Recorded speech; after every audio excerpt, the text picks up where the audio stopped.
As palminhas para começar a sincronizar todo mundo, cérebros, todo mundo ok, todo mundo cafeinado, tá mais fresquinho aqui do que lá fora, então já tem um estímulo bom, né?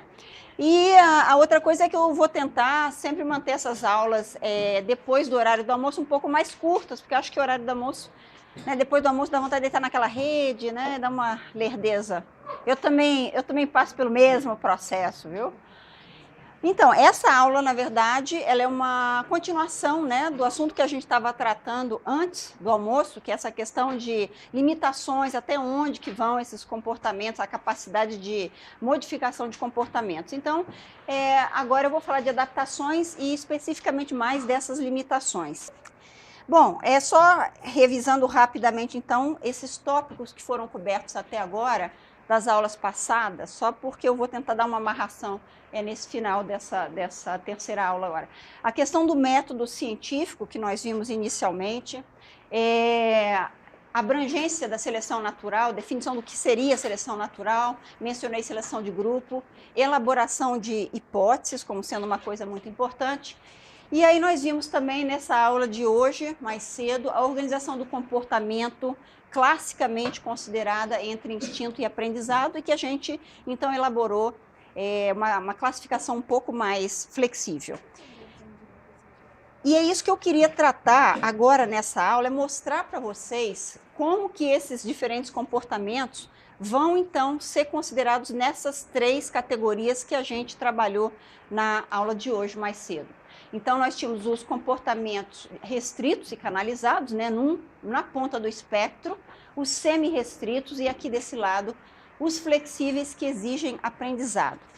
Então, o que eu queria fazer é mostrar para vocês evolução de comportamentos diferentes, mas dentro de um contexto ecológico semelhante, e como que eles podem ser considerados dentro desse espectro, com base, às vezes, nas seleções, nas pressões seletivas que existem no meio ambiente. A gente pode se perguntar, basicamente, cada vez que a gente olhar um comportamento qualquer, a gente tem que se perguntar por que existe uma variação na evolução de comportamentos de modo geral. Por que não são todos os animais que se comportam de forma específica e só daquele jeito, né? Tem uma variabilidade. E a seleção natural, ela trabalha, como eu falei, com uma moeda de troca muito específica. Essa moeda, vantagens e desvantagens, custo e benefício.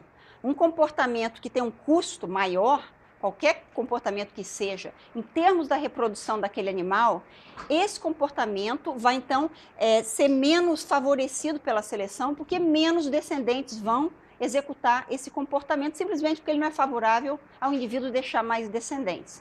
Então, com isso que a gente vê a evolução desses comportamentos diferentes.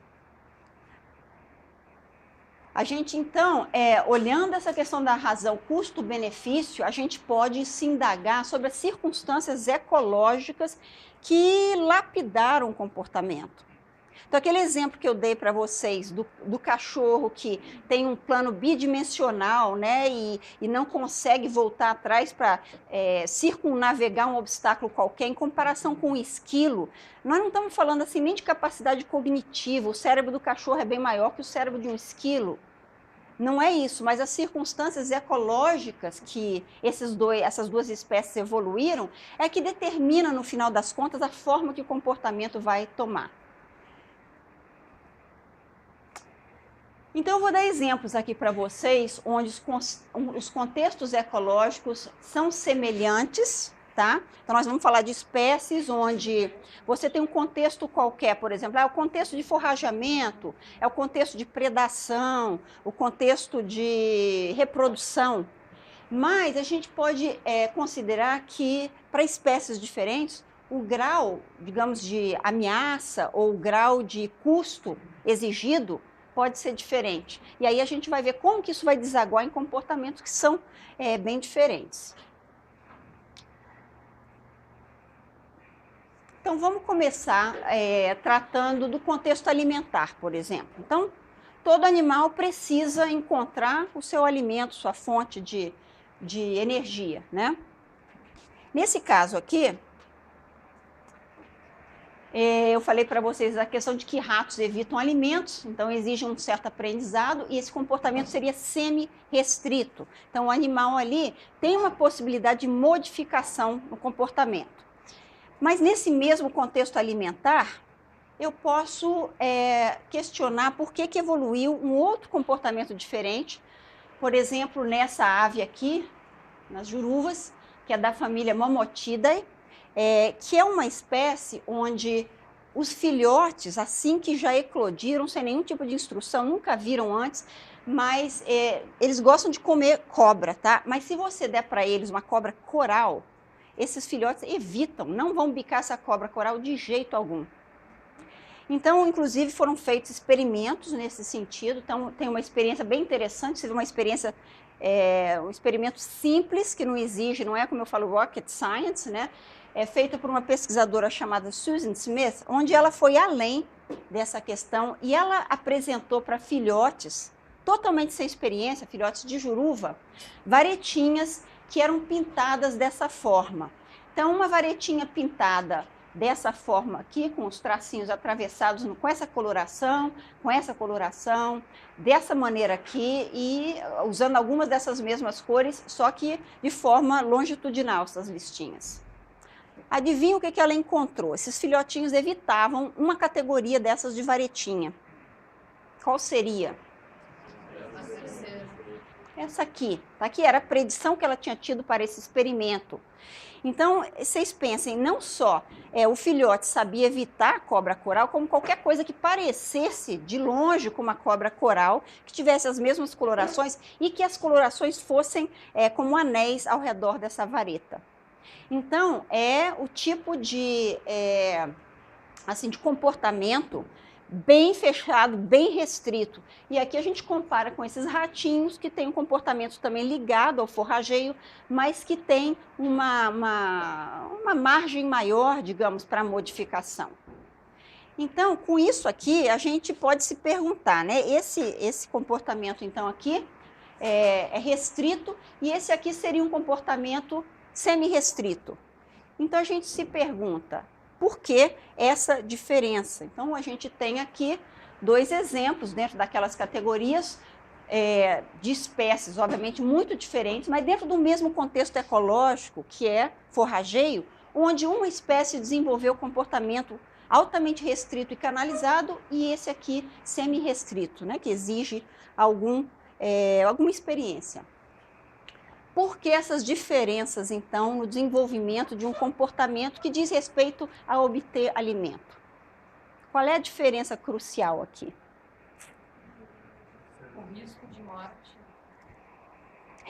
O risco de morte. Nós estamos falando de uma espécie que é especializada em comer cobra. Dentre as cobras, não é uma ideia muito boa um filhote resolver que vai bicar uma cobra coral.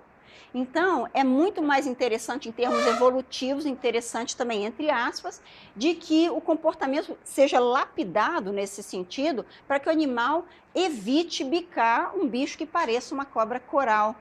Dessa forma, no passado, aqueles filhotes que bicavam qualquer tipo de cobra se deram mal. Esses não deixaram para os seus descendentes, porque não tiveram descendentes, né? Não deixaram um comportamento mais aberto, mais flexível. Então, basicamente, quando a gente pensa nessas coisas, a gente está falando, um comportamento que acaba sendo super restrito, muito limitado, é um comportamento onde um erro pode ser absolutamente fatal, né? É melhor que o animal saiba da primeira vez logo que vê aquele negócio, que é um risco enorme, que ele não deve tentar comer aquela cobra ali, ou a vareta, né? Tá? Vamos falar de um outro contexto agora. Contexto de fuga, tá? De predadores. O que é esse bicho aqui? Estranho. É uma lesma, um tipo de lesma. É uma lesma do mar. Lesma marinha, só que é bem um bichinho meio estranho que a gente não está acostumado a ver por aqui. Hã? Eu não sei. Lesma marinha, não me lembro qual é o grupo, quem sabe. Ó, quem trabalha com mar e tudo sabe, até esses bichinhos meio estranhos, assim, a gente não vê quase, não se comportam, olha só, tem muita margem para explorar comportamento. Então, o pior inimigo de uma lesma marinha é uma estrela do mar. Eu já vi uma estrela do mar correndo, o bicho corre rápido, viu? Você acha que não, né? Mas o bicho, quando ele quer, ele anda rápido, né? A lesma marinha, a primeira vez que ela topa com uma estrela do mar, ela foge que nem uma louca. Ela pode nunca ter visto uma estrela do mar na vida, mas quando ela tem qualquer contato químico ali, ela tem, né, uma receptividade química, ali ela cheira aquela estrela do mar se aproximando, ela tem um comportamento frenético de fuga, ela sai se debatendo e tudo para fugir dessa estrela do mar. Ela tem umas células quimiorreceptivas no cérebro que tem uma resposta imediata e perfeita, acionando então essa fuga desesperada no contexto de uma possível predação. Então, nesse exemplo que eu estou dando para vocês, o comportamento é restrito, né? Ela nunca viu uma estrela do mar, então eles já fizeram experimentos pegando uma lesminha que nunca teve experiência prévia nenhuma e colocaram de novo, eles fazem com algodão ou com algum outro, algum outro recipiente, né, do conteúdo de uma estrela do mar, jogam ali a lesma, jovem lesma, entra em, né, crise, tá? No entanto, se você pega um outro bicho, também no contexto de predação, então esse aqui é o Cercopithecus pigerithros, eles têm um método muito mais sofisticado aqui de, digamos, de detecção e de alardeamento do potencial de predação. Eles têm gritos de alarme, e os gritos de alarme deles, quando eles avistam um predador, são muito específicos. Então, por exemplo, eles têm um grito de alarme específico para leopardo, um outro tipo de grito de alarme para um tipo específico de águia, que é um predador deles, de filhotes, e às vezes até ataca adultos. Um grito de alarme específico para jiboias e outro para babuínos. Todos esses são predadores, tá? Quando eles dão esse grito de alarme para leopardos, o bando inteiro corre e sobe nas árvores. Quando eles dão um grito de alarme para águia, é uma resposta típica, os pesquisadores veem, os bichos olham para o céu, para ver onde é que está essa águia. Jiboias eles procuram no chão e babuínos eles correm também para subir nas árvores. Então, cada grito de alarme aqui específico tem uma resposta também específica.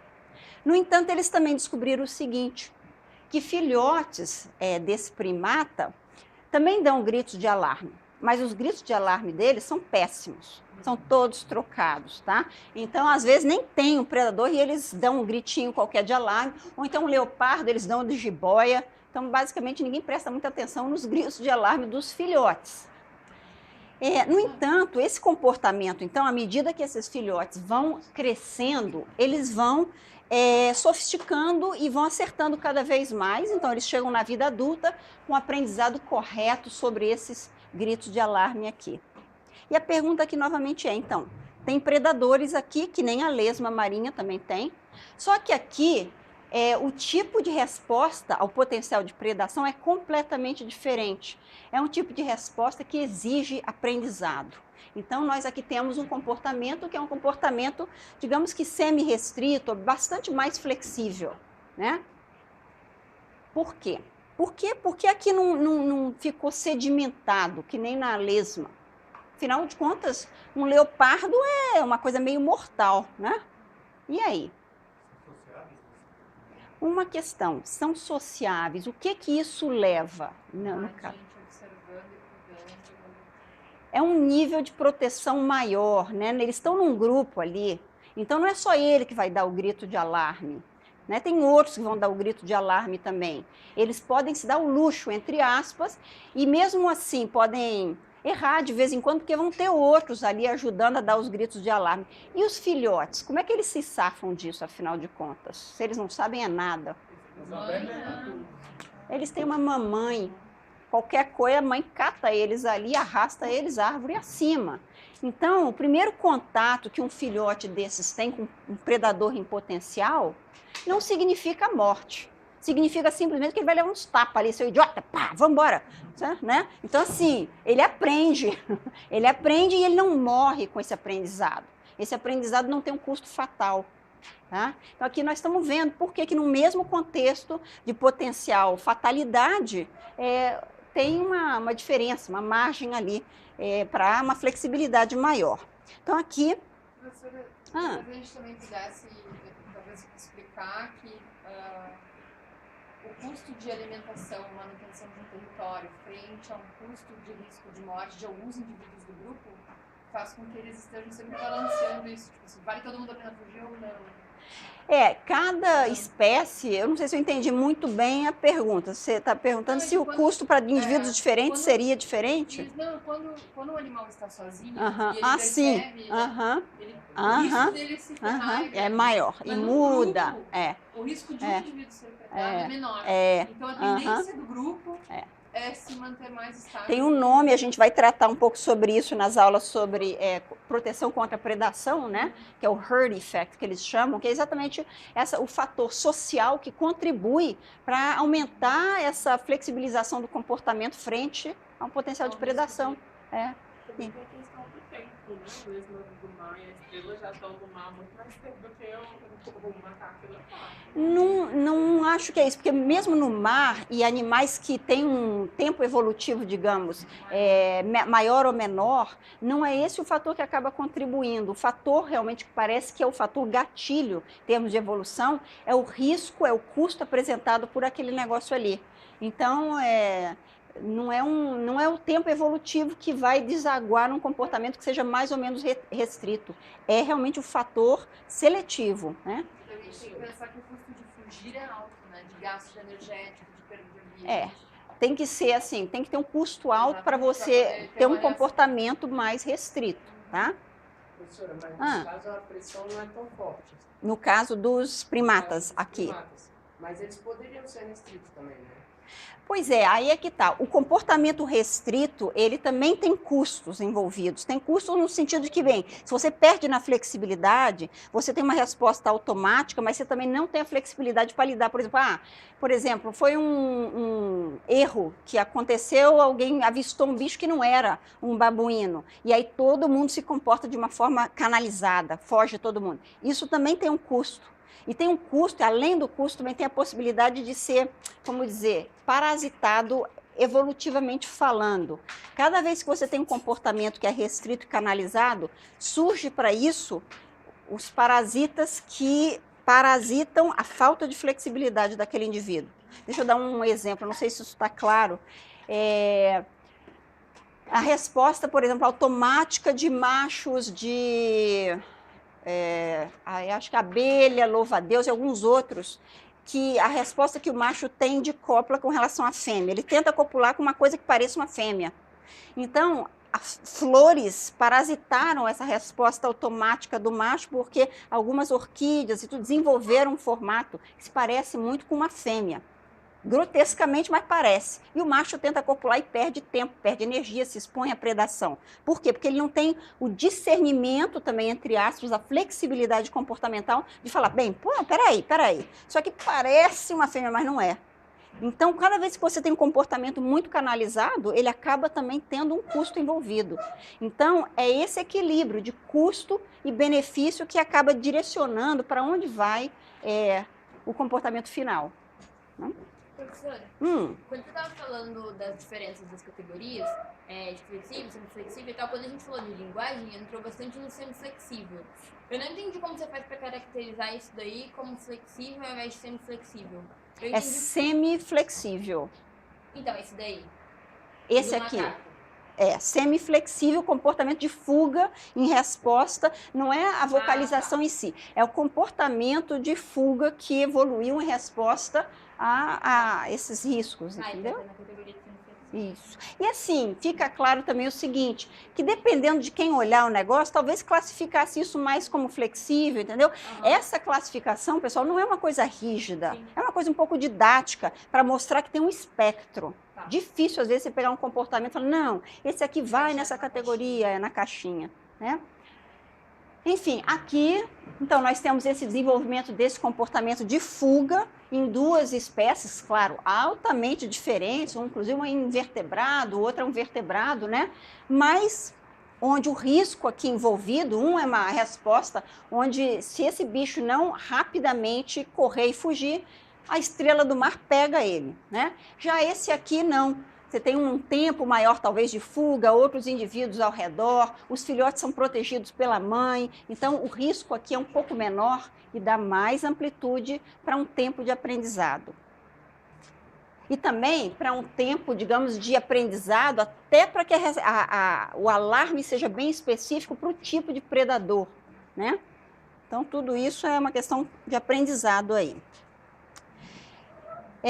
Então, vamos olhar outro contexto agora, sinalização de corte, né? Então, nós estamos agora, primeiro foi essa questão de forrageio, resposta à fuga de predadores, qualquer contexto comportamental, você vai poder buscar exemplos assim que variam bastante. Então, vamos falar de sinais de corte agora.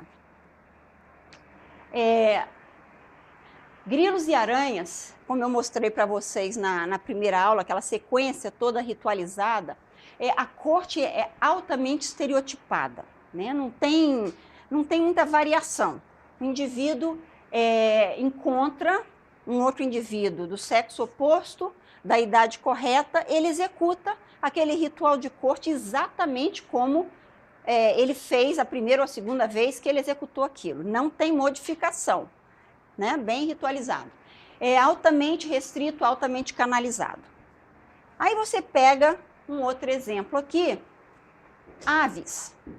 Aves, de modo geral, fêmeas e machos têm digamos, um dialeto local. As fêmeas, elas ouvem aquele canto sendo cantado naquela região, elas ouvem o pai delas cantando aquele canto. Elas não estão ali aprendendo o canto para depois cantarem, mas elas aprendem aquele canto daquela forma para elas poderem mais tarde escolher um macho. Então, os machos que aprendem o dialeto local, quando eles cantarem, as fêmeas daquela região vão saber que aqueles machos são dali.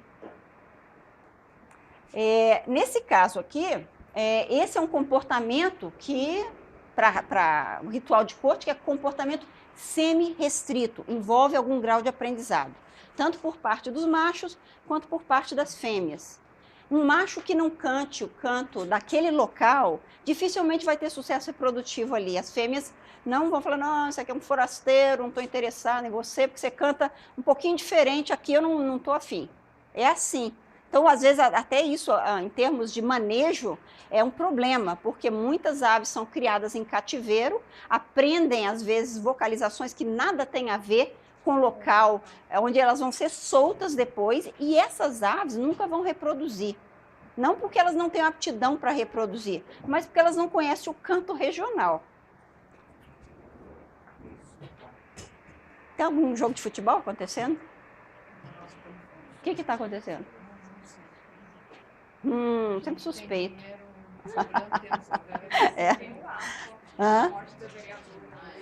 Isso? Deve ser isso então. Deve ser isso aí. Então, experimentos com relação a isso aqui mostram até que ponto que é importante essa questão do aprendizado para a reprodução, por exemplo, em aves. Então, as fêmeas, como eu falei, elas preferem machos que têm um dialeto local, mas elas discriminam tão finamente a questão do canto que esses machos têm que ter um repertório diferente do pai delas. Então, assim, elas discriminam nesse sentido, porque isso evita o endocruzamento ali, que ela copule com o pai, eventualmente, dali a um ano, dali a 2 anos, ou com o irmão. Então, elas fazem essa diferença. Mas a pergunta fica, por que será que elas discriminam contra machos que têm um dialeto muito diferente daquele regional?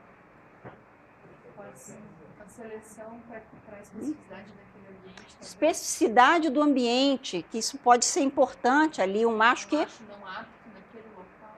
Um macho que conheça todos os locais, o melhor restaurante, né? O melhor... assim, o macho daquela região talvez conheça os predadores daquela região, conhece os melhores lugares para fazer ninho, ou então já estabeleceu uma hierarquia ali onde ele é o bambambam. Então, assim, a fêmea teria condições de falar, bom, esse é daqui, esse não é. né? Tem uma questão do espectro fisiológico, né? Se você tiver aves de áreas muito diferentes e a temperatura, por exemplo, eles se cruzam, a temperatura ótima para nenhum dos dois é tão boa.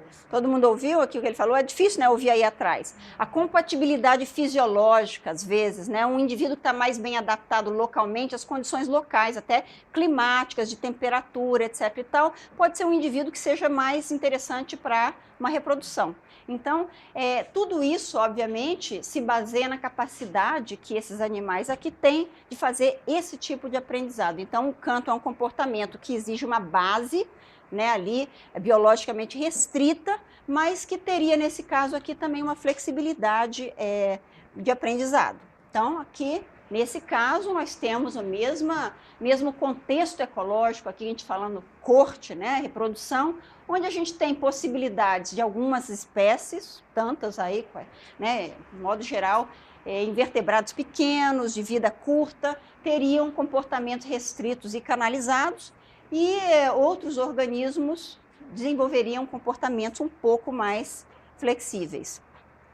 Por que essa diferença, então, nessas duas categorias de comportamentos se tratando de reprodução? Nesses dois casos que eu exemplifiquei, por que os grilos ou as aranhas, né, de modo geral, insetos, aracnídeos, etc., por que eles não podem ser um pouco mais de flexibilidade? Eles têm alguma, viu, pessoal? Não estou dizendo que seja... A estratégia reprodutiva da espécie de deixar muitos descendentes, ou então de ter muito esforço dos pais para criar a prole, então de ter que escolher um animal ou um companheiro. Mas por que aranhas ou insetos talvez não tivessem essa... Não tem tempo, tá? Às vezes a gente tem que ver aonde é que está o custo desse negócio, o que está pegando ali, né? Então tem alguns animais que seria um erro deprimente, se ele só tem alguns dias de vida, de maturidade sexual, primeira vez que topa com um membro da idade certa do sexo oposto, ele não saber o que fazer, pô, que chato, né? Então, nesse caso aqui, o erro não é fatal, o bicho não vai morrer, às vezes né? Se eu errar ali, não vibrar ali a teia certinho, ó, tá? Pode ser fatal, como você falou. Mas, de modo geral, pode ser um erro só muito deprimente, não deixar descendentes, chato, né? Então, a gente tem que levar em consideração aonde que esses custos vêm. Pode ser um erro, em última análise, é um erro de deixar descendentes ou não, porque é isso que a seleção natural vai pegar. Porque um animal que morre antes de reproduzir é um animal que não deixa descendentes, que nenhum que vive muito, mas também não deixa descendentes, porque não soube reproduzir. Então, as duas coisas acabam sendo equivalentes. Eu vou dar um exemplo agora para vocês, que é interessante, porque se trata do mesmo grupo agora taxonômico. A gente fecha a porta agora para a questão, são animais muito diferentes taxonomicamente, portanto, iriam desenvolver respostas muito diferentes. Vamos falar agora de duas espécies aqui que são muito parecidas, primeiro porque são taxonomicamente aparentadas, né? A gente está falando de dois tipos de trogloditídeos, onde tem um contraste, onde uma espécie tem um canto flexível e a outra espécie tem um canto canalizado, né?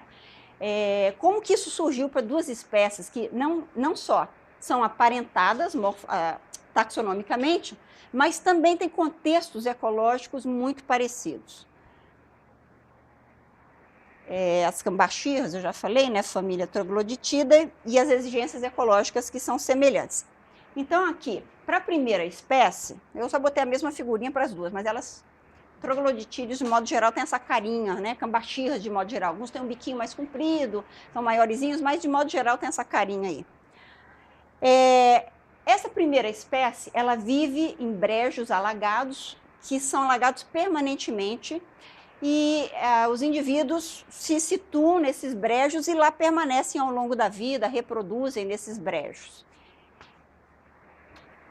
Cada brejo tem a sua própria populaçãozinha e cada população tem dialeto específico, distinto. Então, se você pegar um indivíduo de um brejo e translocar ele para o outro brejo, ele vai ser tratado como um forasteiro nesse outro brejo, porque lá tem um outro dialeto. Tá? Então, eles desenvolvem dialetos bem ligados àquele localzinho.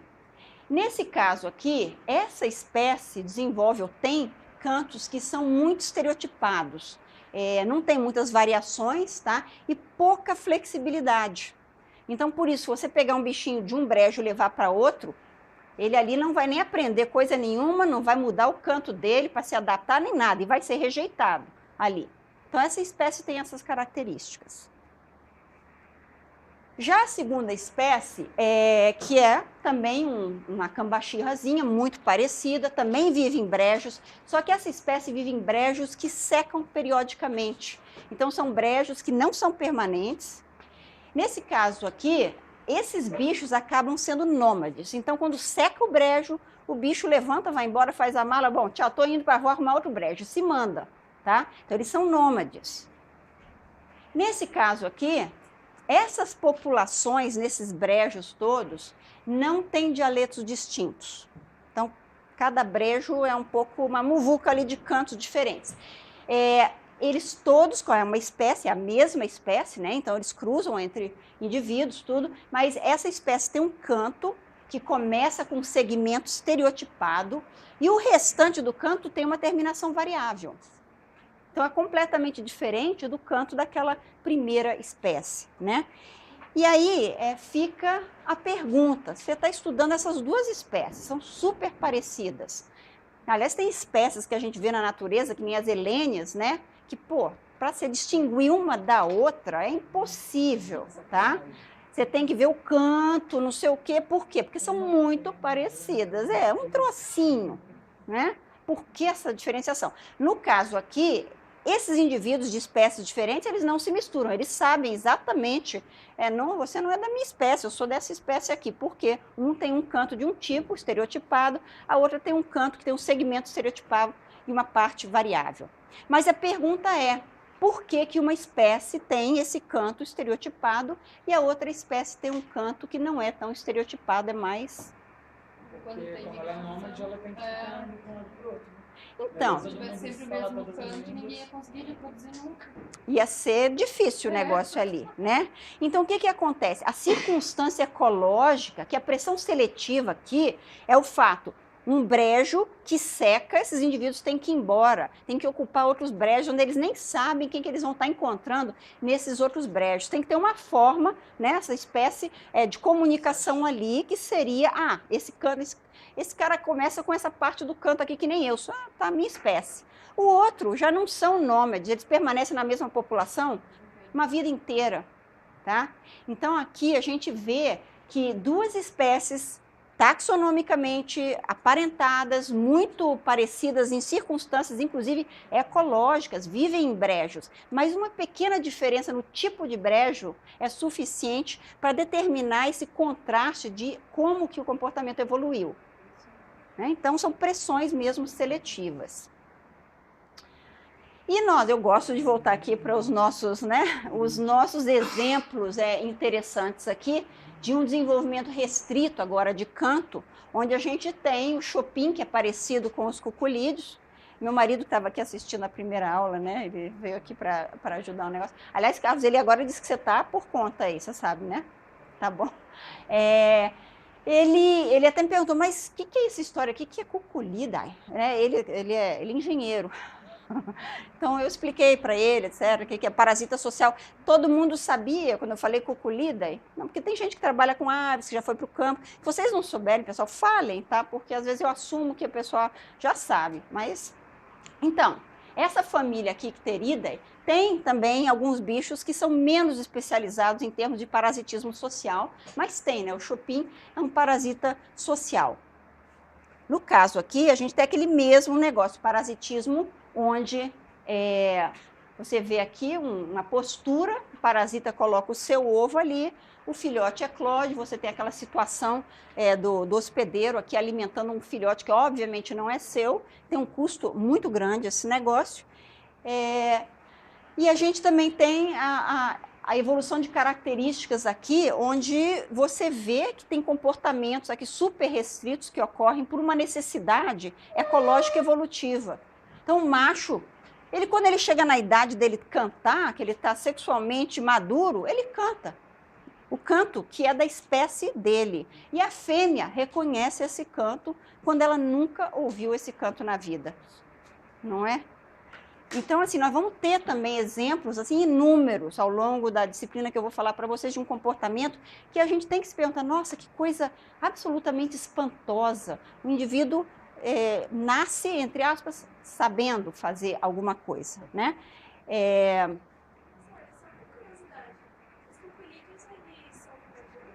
Se eles são? Se eles são forrageiros? Como assim? Não entendi. Se eles são forrageiros, qual tipo de forrageamento? É isso? O que eles comem? Depende muito, mas são insetívoros, onívoros, tem uns que comem algumas outras coisas, mas geralmente são insetívoros. Mas, por exemplo, cuculídeos que nós temos, os crotofagídeos que nós temos na América do Sul, América Central, que são anu branco, anu preto, todo mundo conhece os anus, né?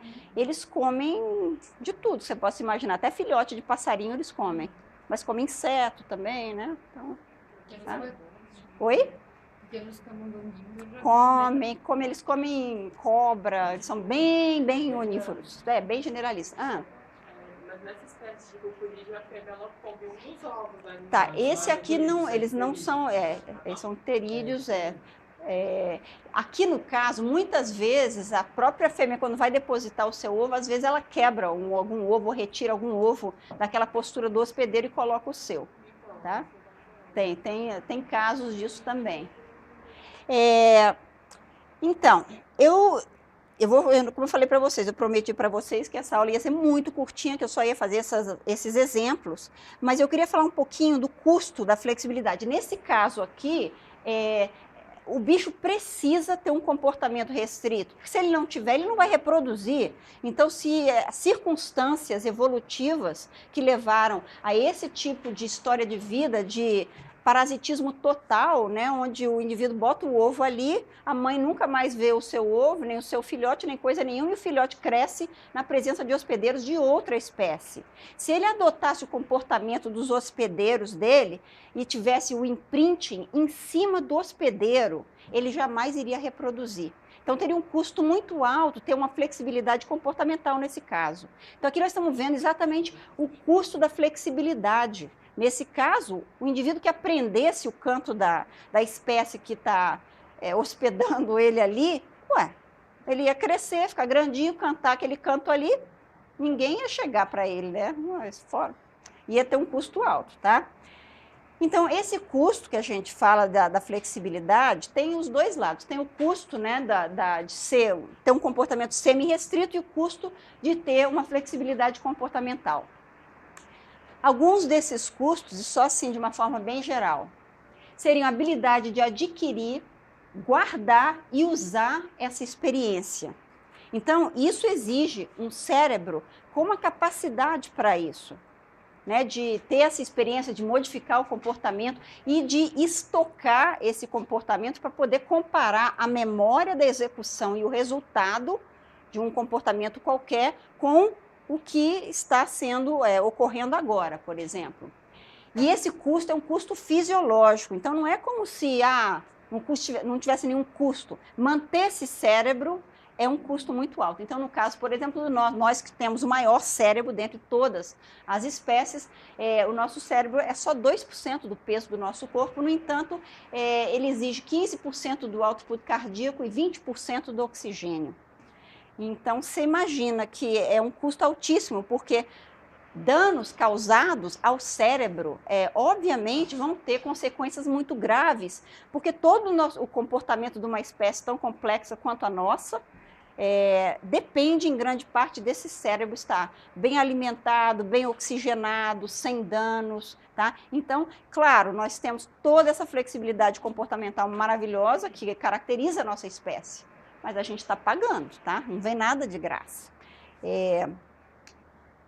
Vocês podem sempre fazer ver qual é o custo do que vocês têm na cachola, fazer o teste aí de QI, né? Não vem de graça. Só para... Então, o que acontece, né?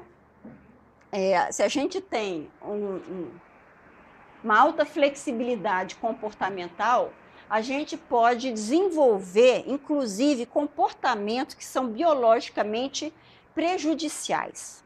Então, vamos só exemplificar, talvez, aqui com a nossa espécie.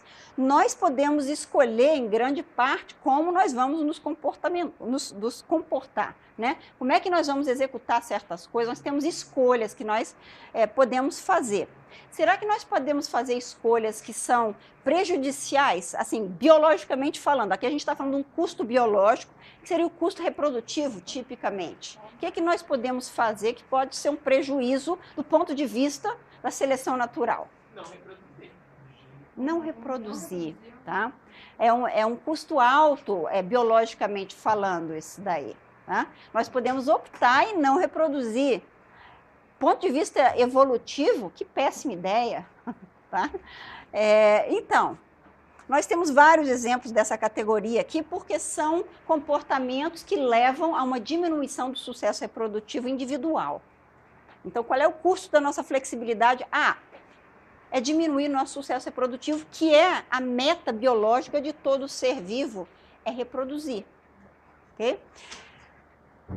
Então, vamos ver alguns desses comportamentos que são prejudiciais e que podem se desenvolver porque nós somos muito flexíveis.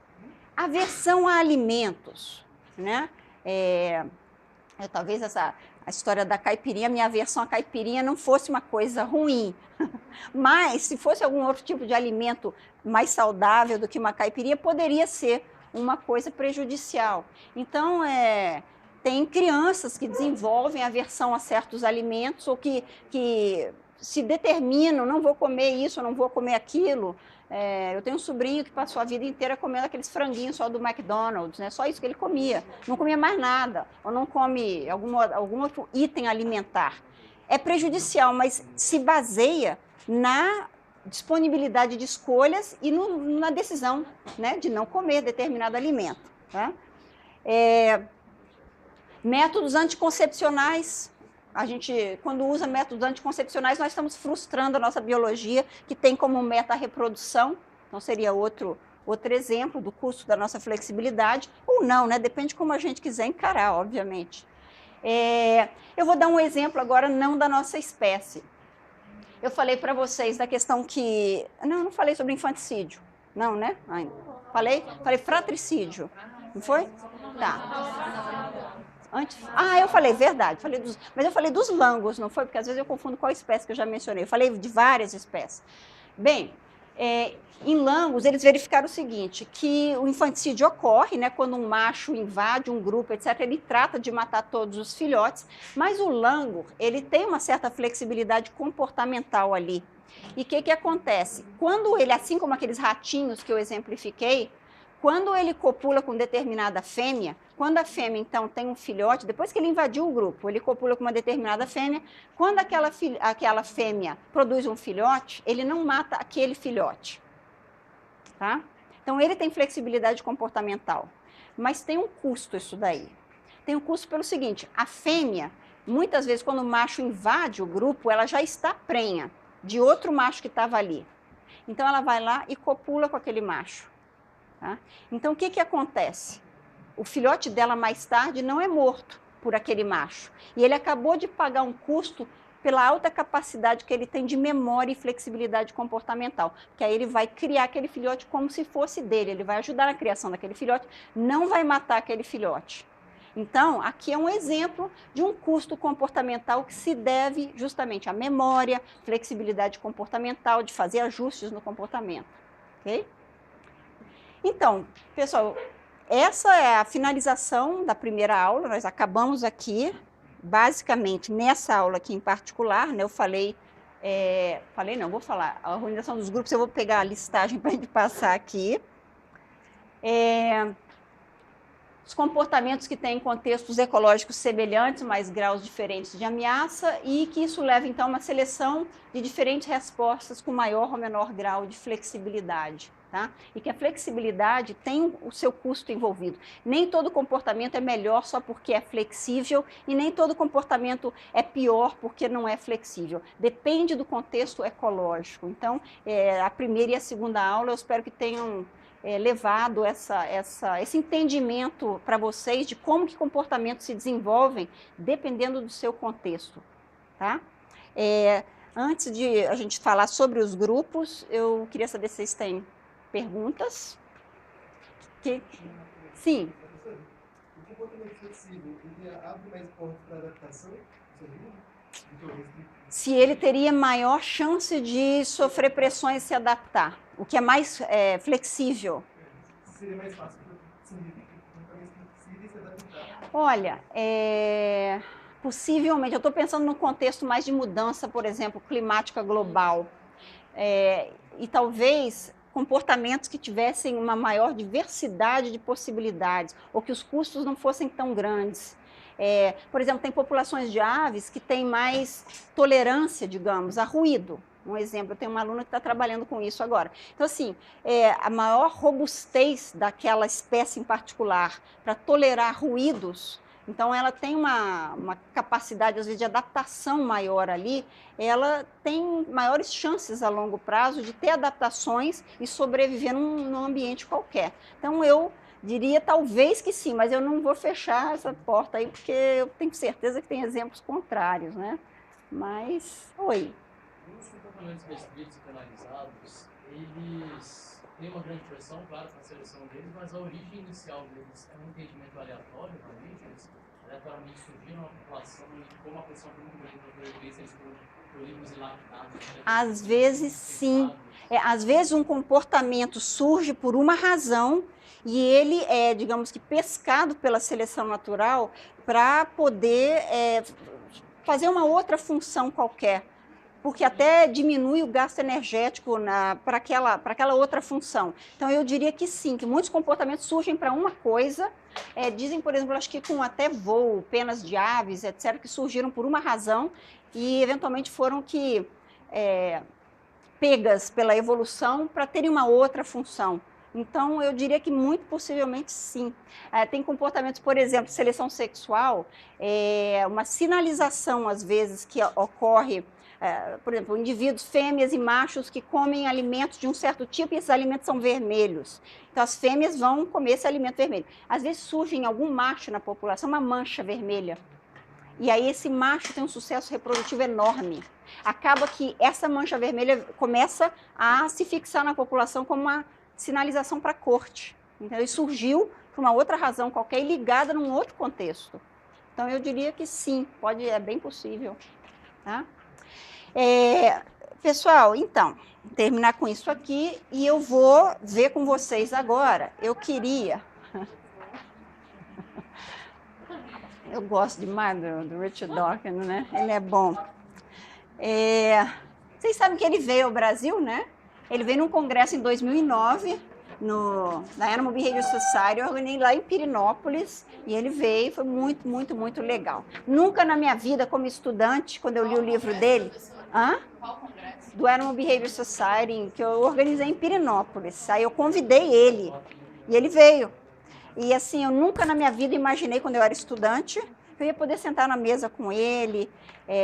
Aliás, eu negociei uma troca no congresso, foi bem interessante, porque foi aquela pousada dos Pirineus, que tem lá em Pirenópolis, e o Dalton, que é um dos donos lá da pousada, ele foi aluno da biologia, conheço ele de muitos anos, e ele queria muito conhecer o Dawkins. Aí eu negociei com ele o seguinte, com o Dalton: olha, Dalton, você vai comigo buscar o Richard Dawkins no aeroporto para levar ele até Pirenópolis. A gente vai conversando, batendo papo. Você vai ter a experiência de conversar com o Richard Dawkins. E, em troca disso, você dá internet de graça para todo mundo do congresso. E foi assim que funcionou. Troquei ele o Dawkins não sabe que ele foi trocado por um free wireless, 2 horas de Dawkins. Né? Mas foi bom. Pessoal, então, vamos fazer o seguinte. Eu queria que vocês se organizassem aqui.